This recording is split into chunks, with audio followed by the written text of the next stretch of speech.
نحمده ونصلي على رسوله الكريم اما بعد فاعوذ بالله من الشيطان الرجيم بسم الله الرحمن الرحيم رب اشرح لي صدري ويسر لي امري واحلل عقدة من لساني يفقهوا قولي وان امرأة اگر کوئی عورت خافت ڈرتی ہو، کس سے؟ من بالہا اپنے شوہر سے، اپنے شوہر کے بارے میں ڈرتی ہو اس کی دو باتوں سے، نشوزن سرکشی سے، بدسلوکی سے، مثلا مار کٹائی کرتا ہے، بد اخلاقی برتتا ہے، زیادتی کرتا ہے، چھوٹی چھوٹی بات پر بہت غصہ کرتا ہے، او اعراضن یا بے رخی کرتا ہے، روٹھ جاتا ہے، چھوٹی چھوٹی بات پہ بولنا چھوڑ دیتا ہے۔ اب عورت کیا کرے؟ کب تک نبھائے؟ کب تک ڈانٹ کھائے؟ کب تک بے رخی برداشت کرے؟ کہاں جائے؟ ایسی عورت کو کیا کرنا چاہیے؟ یہاں آپ قرآن کا یہ انداز بھی دیکھ سکتے ہیں کہ اللہ تعالیٰ انسانوں کو صرف قانون نہیں دینا چاہتے، انسانوں کے اندر کی اصلاح چاہتے ہیں۔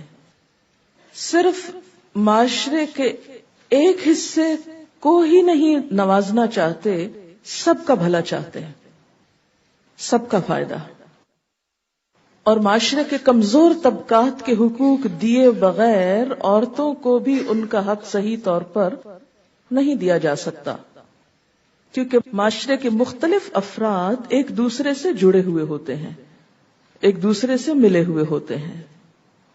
بالکل ایسے ہی انسانی معاشرے کو جیسے ایک جسم سے تعبیر کیا گیا۔ اب آپ یہ کہیں کہ میں اپنے سر کا تو حق روز دوں گی لیکن اپنے پاؤں کا نہیں دوں گی، یا دائیں ہاتھ کا تو دوں گی اور بائیں کا نہیں دوں گی، تو ایسے میں کچھ بھی اصلاح نہیں ہو سکتی۔ جب آپ اپنی بھلائی چاہتے ہیں تو ہیڈ ٹو ٹو پورے جسم کی بھلائی آپ کو سوچنی ہوگی۔ مثلاً آپ دیکھیں کہ اس وقت دنیا میں جیسے امن و امان کو خلل ہے، تو اگر ہم کسی ایک خاص خطے میں امن قائم رکھنا چاہتے ہیں اور باقیوں کو اگنور کر دیتے ہیں تو کیا ہوگا؟ امن قائم نہیں ہو سکتا۔ اسی طرح اگر ہم معاشرے کے کچھ افراد کو تو حق دینا چاہتے ہیں اور باقیوں کو چھوڑ دینا چاہتے ہیں تو ایسا معاشرہ کبھی بھی پرامن نہیں ہو سکتا۔ ایک خاندان کے اندر ایک شخص کو تو حق مل رہا ہے اور دوسرا محروم ہے تو اس خاندان میں کبھی خوشیاں نہیں ہو سکتی۔ کسی بھی کپل میں اگر صرف مرد کو حقوق مل رہے ہیں اور عورت محروم ہے تو ان دونوں کے آپس کے تعلقات درست نہیں ہو سکتے۔ اس میں ہوتا ہے کہ عموماً جو طاقتور ہے وہ تو اپنا حق چھین کے بھی لے جاتا ہے، لیکن کمزور کو دلوایا جاتا ہے۔ اور اگر ہم بطور عام قرآن کا مطالعہ کریں تو یہ بات سامنے آتی ہے کہ کمزوروں کے حقوق کا خاص طور پر لحاظ رکھنے کا حکم ہے۔ آپ صلی اللہ علیہ وسلم اپنی وفات سے قبل جو آخری باتیں فرما رہے تھے ان میں سے ایک تلقین کیا تھی کہ عورتوں اور غلاموں کے بارے میں خاص طور پر اللہ سے ڈرنا، کہ آپ کو اندیشہ تھا کہ ان کے حقوق مارے جائیں گے، کہ معاشرے کا ایک کمزور حصہ ہے۔ انسانی معاشرے میں کبھی حالات ایک جیسے نہیں رہتے، شوہر اور بیوی کا تعلق بھی اسی طرح اونچ نیچ کا شکار ہوتا رہتا ہے۔ کبھی ایک فریق خوش ہے تو دوسرا ناراض ہے، کبھی دوسرا خوش ہے تو پہلا ناراض ہے، کبھی ایک اپنی ذمہ داری پوری کر رہا ہے اور دوسرا غافل ہے، اور کبھی وائس ورثہ۔ دونوں کے تعلقات میں اتار چڑھاؤ آتا رہتا ہے۔ انسان صرف گوشت، ہڈی اور خون سے بنا ہوا نہیں، انسان کے اندر لطیف احساسات اور جذبات بھی ہیں جو مختلف اوقات میں تبدیل ہوتے رہتے ہیں۔ تمام جذبات کا مرکز دل ہے۔ دل کو عربی میں قلب کہتے ہیں۔ قلب کا معنی ہوتا ہے الٹ پلٹ ہونا۔ انسان کا دل الٹ پلٹ ہوتا رہتا ہے، اور یہ تمام انسانوں کے ساتھ ہے۔ اگر آپ دیکھیں اپنے بچپن کو تو اس وقت آپ کی پسند کچھ اور تھی۔ ایک بچہ دنیا میں سب سے زیادہ اپنی ماں کو چاہتا ہے، اس کی طرف دوڑ دوڑ کر جاتا ہے ہر خوشی اور غم کے وقت. لیکن آپ نے دیکھا کہ بچے جب بڑے ہوتے ہیں، ٹین ایج میں آتے ہیں، تو ماں باپ کا رول ان کے لیے سیکنڈری ہو جاتا ہے. اب ان کے دوست اور معاشرہ ان کے لیے زیادہ امپورٹنٹ ہو جاتا ہے. پھر وہ عمر گزرتی ہے، شادی ہوتی ہے، پھر خاندان اہم ہونے لگتا ہے. شادی کے ابتدائی دنوں میں شوہر اور بیوی آپس میں ایک دوسرے کے لیے اٹریکشن محسوس کرتے ہیں. جب بچے ہو جاتے ہیں تو ان کی پرائرٹی پھر اپنی ذات سے زیادہ ان کے بچے ہو جاتے ہیں. پھر جب انسان بڑھاپے کی طرف قدم رکھتا ہے پھر اس کی پرائرٹیز بدل جاتی. زندگی کے مختلف حصوں میں انسان کی سوچ بدلتی رہتی ہے.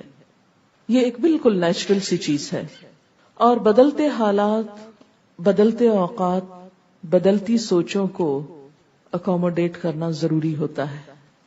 شوہر اور بیوی کے تعلقات ہمیشہ خوشگوار نہیں رہ سکتے، اس میں اتار چڑھاؤ آتا رہتا ہے. لیکن چونکہ اسلام اس تعلق کو محض لذت یا شہوت کی بنیاد پر قائم نہیں کرتا، نکاح کی بنیاد پر قائم کرتا ہے. دونوں کو ذمہ داریاں بھی دیتا ہے، حقوق بھی دیتا ہے. اسلام میں شادی کا تصور یہ نہیں کہ جب تک اٹریکشن ہے اکٹھے رہو، جب ختم ہو جائے تو الگ ہو جاؤ. نہیں، کیونکہ بنیاد صرف اٹریکشن نہیں، بنیاد ایک نئے خاندان اور انسانیت کی تعمیر ہے. اکثر ایسا بھی ہوتا ہے کہ ابتدا میں انڈرسٹینڈنگ نہیں ہو پاتی، جو وقت گزرتا ہے ہوتی چلی جاتی ہے، ایک دوسرے کو سمجھنے لگتے ہیں. اس لیے شوہر اور بیوی کے درمیان جب اختلافات ہوں، تلخ دن آئیں، تو حل یہ نہیں بتایا گیا کہ دونوں ایک دوسرے کو چھوڑ جائیں، ایک دوسرے کو کاٹ دیں، ایک دوسرے سے الگ ہو جائیں. نہیں، بلکہ سخت سے سخت مرحلوں پر بھی ایک دوسرے کو سمجھنے کی کوشش کریں. پیچھے سورۃ النساء میں آپ پڑھ چکے ہیں کہ واللاتی تخافون نشوزہن، وہ عورتیں جن کی سرکشی کا تمہیں خوف ہو. تو یہ نہیں کہا کہ ان کو کاٹ کے پھینک دو، طلاق دے کے کک آؤٹ کر دو، گھر سے نکال دو. نہیں، کیا فرمایا؟ فعظوہن، انہیں سمجھاؤ. اور بعض کون سی نصیحت ہوتی ہے جو دل میں اتر جائے پوری خیر خواہی کے ساتھ. نہ سمجھے تو کیا کرو؟ ان کو اگنور کرو، بے رخی تھوڑی اختیار کرو، شاید اب پلٹ آئیں، اصلاح ہو جائے. اسی طرح یہاں اب یہ بتایا گیا کہ اگر ایک عورت اپنے شوہر کی بے رخی سے، بدسلوکی سے ڈرتی ہو تو وہ کیا کرے؟ کیا وہ بھی گھر چھوڑ کے چلی جائے، معصوم بچوں کو چھوڑ دے، اپنا حق لیتے لیتے دوسرے لوگوں کے حقوق ختم کر دے؟ اسلام نے یہ نہیں سکھایا کہ وہ اس سے طلاق لے لے. اگرچہ خلا کا رستہ رکھا، لیکن پھر بھی معاشرے کی مجموعی بہتری کے لیے یہاں کیا سکھایا جا رہا ہے کہ کوئی حقوق کی کمی بیشی کر کے آپس میں کوئی راضی نامہ ہی رکھیں. کیونکہ عورت دوسری آپشن سوچے، اگر وہ طلاق لے لیتی ہے تو اس کے بچوں کا کیا ہوگا؟ وہ ایک چھوٹے مسئلے کے حل کے لیے ایک بڑے مسئلے میں گرفتار ہو جائے گی. تو یہ عقل مندی کی بات نہیں ہوتی کہ چھوٹے مسئلے کے حل سے بڑے مسئلے کھڑے کر لیں آپ، یا ناقابل حل مسائل شروع کر دیں آپ. آپ دیکھیں کہ بعض اوقات ہمیں کسی سے چھوٹی سی تکلیف پہنچتی ہے تو ہم کیا کرتے ہیں؟ اسے گالی دے ڈالتے ہیں. کیا ہوتا ہے؟ وہ دوسرا 2 دیتا ہے، آپ اسے 1 لگاتے ہیں، وہ 2 مارتا ہے آپ کو، اور نتیجہ کہاں جا پہنچتا ہے. تو بہتر نہیں تھا وہ جو پہلے چھوٹی سی بات تھی اسے سب کڑوا گھونٹ پی جاتے، صبر کر لیتے. اللہ صبر کرنے والوں سے محبت رکھتا ہے. کسی سے چھوٹی سی تکلیف پہنچی، آپ نے غصے میں بڑا شدید ری ایکشن ظاہر کیا، اب جب آپ اس کو دیکھتے ہیں تو پریشان ہوتے ہیں، شرمندہ ہوتے ہیں، دل میں کڑتے رہتے ہیں، ایک ماحول پلیوٹ ہو گیا. کیا پایا آپ نے؟ لیکن اگر آپ اس موقع پہ ضبط کر جاتے، صبر کر جاتے، نتیجہ کیا نکلتا کہ وہ شخص جس نے آپ پہ زیادتی کی وہ بھی شرمندہ ہوتا، اور شاید وہ خود معافی مانگ لیتا، میرا قصور تھا، میری زیادتی تھی. لیکن عموماً ہم ایسے مواقع پر کیا کرتے ہیں؟ جواباً شدید ری ایکشن ظاہر کرتے ہیں. وہ وقتی طور پر تو شدید ری ایکشن ہم نے کر لیا، پایا کیا؟ انسان دیکھے حاصل کیا ہوا؟ ہم پاتے نہیں، پھر کھو دیتے ہیں. تو ایسی تمام خواتین جو اپنے شوہروں کے ہاتھوں تنگ ہوں، ان کا یہاں حل بتایا جا رہا ہے کہ وہ تھوڑے سے صبر سے کام لے لیں، تھوڑے سے اپنے حقوق کو جانے دیں. اللہ دیکھ رہا ہے، اللہ اس کا بدلہ ضرور دے گا. اس کا حل صرف یہ نہیں کہ آپ گھر چھوڑ کے بھاگ جائیں یا جواباً شوہر کو پیٹنے لگے. وہ تو گھر نہ ہو جائے گا، ایک کشتی خانہ ہو جائے گا، دنگل ہو جائے گا. دنگل بنانا چاہو تو بنائیں. اسی لیے وہ جو پہلے بھی میں نے بات کی تھی کہ مرد مار سکتا تو عورت کیوں نہیں مار سکتی؟ عورت کو اللہ نے مارنے سے روک کر اس دنگل کو ختم کیا، ورنہ باکسنگ شروع ہو جاتی گھر میں تو گھر گھر نہ رہتا۔ تو یہاں پر کسی بھی نزاع کے موقع پر، جھگڑے کے موقع پر، فساد کے موقع پر، بد اخلاقی کے موقع پر، بد سلوکی کے موقع پر جب ایک شخص زیادتی کر رہا ہو تو جواب میں تھوڑے سے دھیمے ہونے میں آپ کی کوئی بے عزتی نہیں۔ لوگ سمجھتے تھے ہماری بے عزتی نہیں۔ حدیث میں آتا ہے من تواضع للہ رفعہ اللہ، جس نے اللہ کے لیے عاجزی اختیار کر لی، تواضع اختیار کر لی، اللہ اس کو بلندی دے گا، اللہ اس کو بڑا کر دے گا، وہ چھوٹا نہیں رہتا۔ ایک دانہ گندم کا ایک دانہ ہوتا ہے، جب وہ مٹی میں ملتا ہے تو اس سے 700 دانے بنتے ہیں۔ اگر وہ اکڑا رہے اور کہ میں مٹی میں نہیں جاتا، میری اس میں ذلت ہے، میں شیشے کی بوتل میں رہنا چاہتا ہوں، 100 سال بھی شیشے کی بوتل میں رہے تو کھایا جائے گا اندر سے، اوپر سے خالی خول کھڑا رہے گا، اندر سے کھا لیا جائے گا، اور اس سے 700 کبھی نہیں بنیں گے۔ تو جو لوگ زندگی میں تکبر کا رویہ اختیار کرتے ہیں، اپنی انا کے خول میں رہتے ہیں کہ جی ہم بڑی شے ہیں، وہ کچھ نہیں پاتے۔ تھوڑا جھک جانا، تھوڑا عاجزی اختیار کرنا۔ اور آپ نے دیکھا ہوگا کہ ہر دور میں معاشرے کے اندر یہ مسئلہ باقی رہا ہے، بہت سی عورتوں کو ایسے حالات سے سابقہ پیش آتا ہے کیونکہ مرد کی فطرت میں اللہ تعالیٰ نے قدرتی طور پر ایک اپر ہینڈ رکھ دیا، ایک برتری کا احساس رکھ دیا۔ جسمانی طور پر بھی مرد طاقتور ہوتا ہے کیونکہ اس کے کام جو اس سے ایسے اللہ نے لینے تھے۔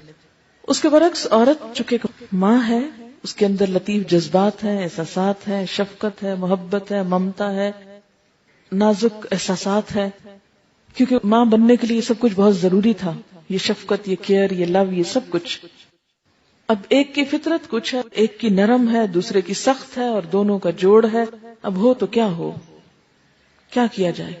یہ نہیں کہا گیا کہ وہ خلا لے لے، یہ نہیں کہا گیا وہ طلاق کا مطالبہ شروع کر دے، یہ نہیں کہا گیا کہ وہ بھی روٹ کر گھر چھوڑ کے بچوں کو چھوڑ کے چلی جائے، آزاد ہو جائے، یا یہ کہ کسی اور آدمی سے دل لگا لے، یا وہ بھی سرکشی اور بدتمیزی شروع کر دے۔ یہ حل نہیں بتائے گئے۔ کیا کہا گیا؟ فلا جناح علیہما، تو کوئی گناہ نہیں ان دونوں پر، دونوں کو سمجھایا گیا ان یصلحا بینہما، کہ آپس میں صلح کر لیں۔